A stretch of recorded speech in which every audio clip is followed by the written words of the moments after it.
Hi friends, welcome to SSC free books, एक platform जो आपकी इस जर्नी में हमेशा आपके साथ है। यहाँ वीडियो एसएससी सीजीएल 2022 में अपीयर होने वाले एस्पिरेंट्स के लिए है। आज मैं आपको स्ट्रेटजी का एक अचूक अस्त्र देने वाला हूँ, एक most practical, authentic and applied strategy.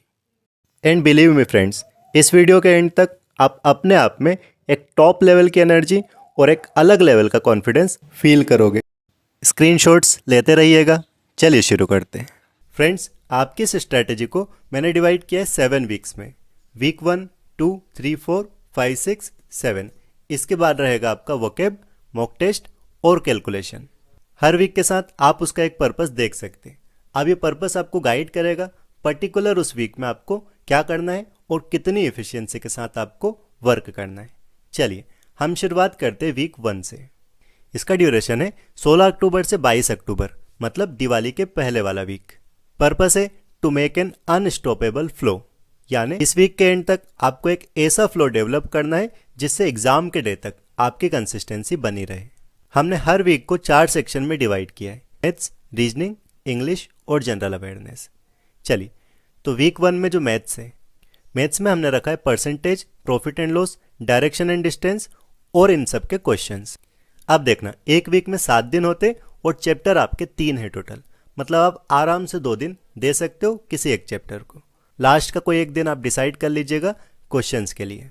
बात करें अगर हम रीजनिंग की, तो रीजनिंग में हमने पहले वीक में रखा है अल्फ़ाबेटिकल सीरीज और नंबर सीरीज। इसी में हमने कोडिंग, डिकोडिंग, नंबर सीरीज के जो डिफरेंट फॉर्मेट्स बन सकते हैं, अलग अलग पैटर्न, ये सब इसमें इंक्लूड किया है।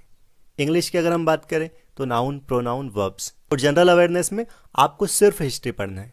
देखना, बहुत आसान टास्क लग रहा होगा, लेकिन जब आप करने जाओगे, चारों सेक्शन को कंबाइन करके जब आप करोगे तो आपको लगेगा कि टाइम कम पड़ रहा है। लेकिन इतना अगर आपने फिनिश कर लिया तो आपका पहला पर्पस कंप्लीट हो जाएगा। पर्पस क्या था आपका? To make an unstoppable flow. मतलब अगर ये टारगेट आप कंप्लीट कर लेते हो पहले वीक का, तो आपका एक फ्लो डेफिनेटली डेवलप हो जाएगा। अब हम आते हैं वीक 2 पे।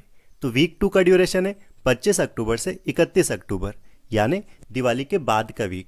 दीपावली के कुछ दिन इंक्लूड नहीं किए, आप देख सकते 22 और 22 के बाद आपका डायरेक्ट 25, यानी 24 और 23 हमने गैप दिया है दिवाली के लिए। अगर आप उस टाइम पे कंटिन्यू रख सकते हो तो एसएससी वाले खुद आएंगे आपको जॉब देने। ठीक है, चलिए आगे हम आते तो 25 से 31 अक्टूबर तक आपका वीक 2 रहेगा।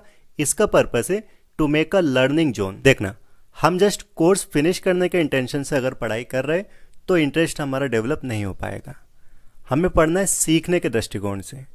आप अगर सीखना शुरू कर दोगे तो पढ़ाई में आपका इंटरेस्ट भी आएगा और आपको अच्छा खासा आउटपुट मिलेगा। तो वीक 2 का पर्पस हमने रखा है to make a learning zone. अब यहाँ से हमने टास्क बढ़ाना शुरू किया है। देखना, लास्ट टाइम सिर्फ हिस्ट्री था, अब आपका ज्योग्राफी और साथ में इकोनॉमिक्स भी है। इंग्लिश में आपका रहेगा एडजेक्टिव, एडवर्ब और टेंसेस। रीजनिंग में आपको फिनिश करना रहेगा शिलोइज्म और एनालॉगी। और मैथ्स की अगर हम बात करें तो रेशियो एंड प्रोपोर्शन और मिक्सचर एंड एलिगेशन। ये सिर्फ फिनिश नहीं करना है, इसकी आपको प्रैक्टिस भी करनी है। क्योंकि देखो, कोर्स अगर आपने खत्म कर लिया, दैट डजंट मीन कि आपको सब कुछ आने लगा है। आप जब तक उसको अप्लाई करके नहीं देखोगे, आप जब तक हर चैप्टर के 100, 150, 200, 300, 400 क्वेश्चन सॉल्व करके नहीं देखोगे, तब तक आप नहीं बोल सकते कि उस चैप्टर में आप परफेक्ट हो गए हो। ये था आपका वीक 2। अब हम मूव करते हैं वीक 3 पे। तो वीक 3 आपका 1 नवंबर से 7 नवंबर तक। पर्पस हमने रखा है टू एनहेंस माई प्रिपरेशन। क्योंकि देखो, अभी तक आप वीक 1 और वीक 2 में जितना पढ़ते आए हो, ये आपका एक लर्निंग पर्पस से था। अब आपको क्या करना रहेगा? जितना आपने सीखा है उसी को अप्लाई करते हुए अपनी प्रिपरेशन को और एनहेंस करना है, सो दैट आप सिलेक्शन पक्का कर सके। चलिए देखिएगा, मैथ्स में हमने रखा है compound interest, simple interest, number system, time and work और पाइप एंड सेट्रेन।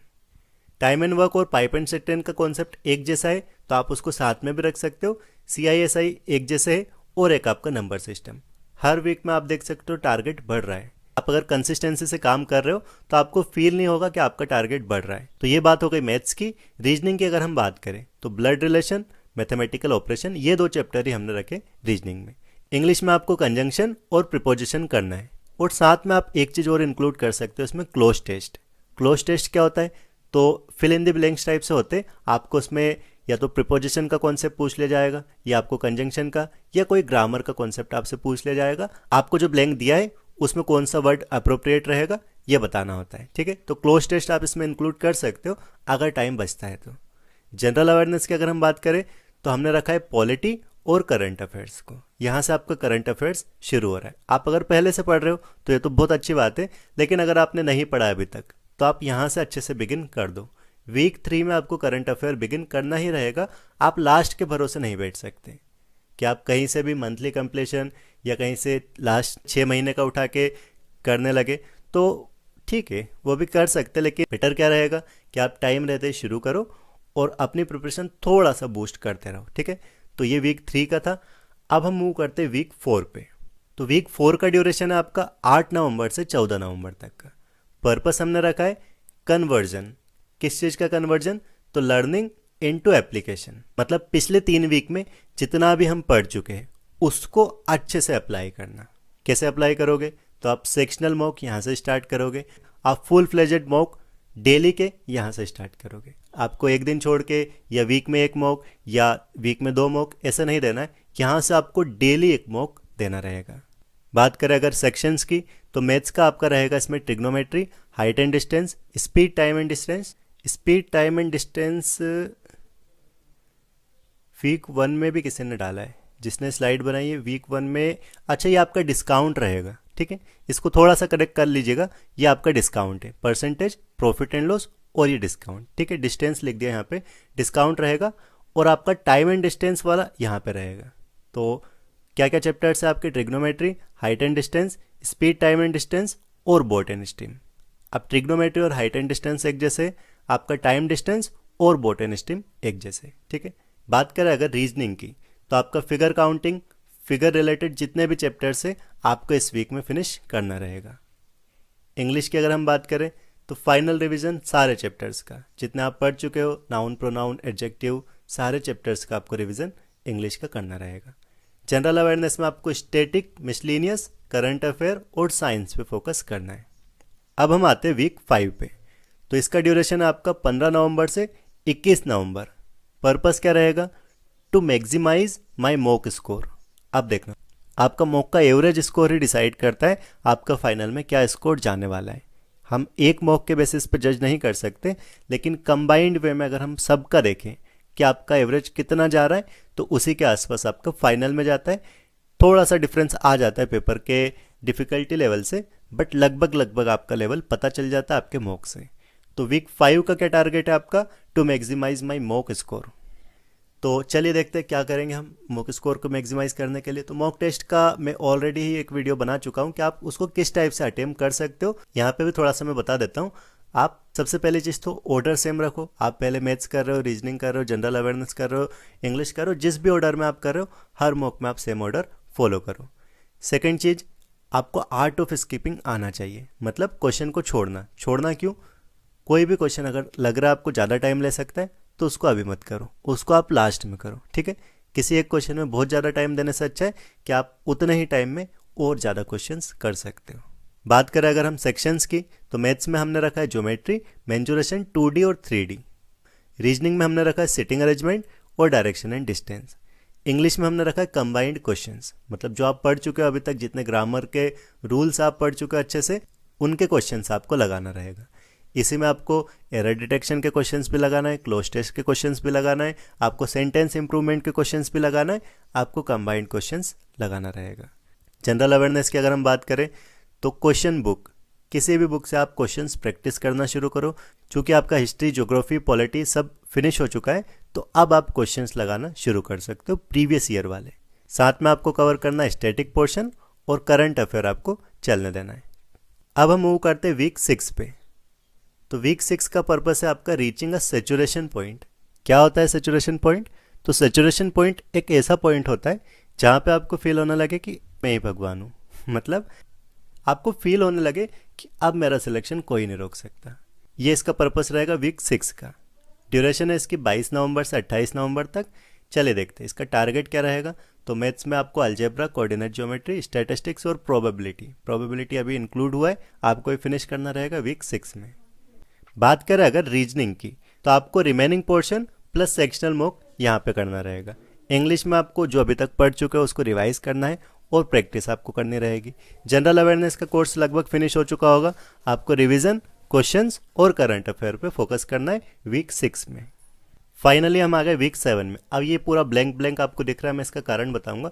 वीक 7 आपका फाइनल वीक रहेगा, क्योंकि हम दिसंबर में ही पहुंच गए। दिसंबर में आपका एग्जाम रहेगा। अब डेट अभी तक नहीं आई है, तो 10 दिसंबर के आसपास से आपका एग्जाम रहेगा। तो वीक 7 का पर्पस हमने क्या रखा है, final touch and final revision. जितना आप पढ़ चुके हो उसका रिवीजन मस्ट है, मतलब आप रिवीजन नहीं छोड़ सकते। चाहे आप कोई टॉपिक छोड़ दो, आपने एक टॉपिक छोड़ दिया आपके 2 नंबर जाएंगे, आपने रिवीजन छोड़ दिया आपका एग्जाम चला जाएगा। ठीक है, रिवीजन आप नहीं छोड़ सकते, रिवीजन बहुत ज़रूरी है। तो आपको लास्ट वीक में फाइनल टच देना है, फाइनल रिवीजन करना है। वीक 7 में क्या करना है, किस टाइप से मैथ्स को कितना करना है, ये आप डिसाइड करोगे, क्योंकि यहाँ तक आपको हर चीज़ पता चल जाएगी। आपको मैथ्स में कितना टाइम देना है, रीजनिंग में कितना टाइम देना है, इंग्लिश में कितना टाइम देना, सारी चीज़ आप समझ चुके होंगे वीक 7 तक। तो 3 चीज़ें और है, वोकेब, मॉक टेस्ट और कैलकुलेशन। देखना, ये तीनों आपको डेली बेसिस पे ही करनी रहेगी। कैलकुलेशन तो बहुत ज़रूरी है। आप 100 क्वेश्चन करोगे 60 मिनट में, आपकी कैलकुलेशन फास्ट होना चाहिए। आपको अपने कैलकुलेशन पे वर्क करना पड़ेगा। मॉक टेस्ट आपको डेली तो नहीं, लेकिन पर्टिकुलर एक इंटरवल पे आपको मॉक टेस्ट देना रहेगा। जब एग्ज़ाम करीब रहेगा तो आपको डेली भी देना रहेगा। हो सकता है दिन में आपको 2 भी देना रहे। ठीक है, वोकेब की अगर हम बात करें तो इस चीज़ को आप डेली बेसिस पे शामिल करो। डेली आप वोकेब के सेट्स लगाओ, आप वर्ड याद करो, जैसे भी आप कर सकते हो। वोकेब का ऑलरेडी मैं एक वीडियो बना चुका हूँ, इंपॉर्टेंट बुक्स वाली प्लेलिस्ट से आप देख सकते। वोकेब की एक बुक के बारे में बताया था मैंने, इंग्लिश का देसी जुगाड़ करके, उसमें सेट वाइज है। आप डे फर्स्ट से ही स्टार्ट कर सकते हो, धीरे धीरे करके सेट्स कंप्लीट करो। एक दिन में 2 सेट आप कंप्लीट करोगे तो आपका 25 दिन लगेगा। एक दिन में 3 सेट अगर आपको कंप्लीट करना तो आपको 15 से 20 दिन लगेंगे। तो इस टाइप से आपको वोकेब करना रहेगा। So it was the full fledged strategy for your CGL exam. ये प्री तक की स्ट्रेटेजी है, अगली स्ट्रेटेजी डायरेक्ट मेंस की आएगी।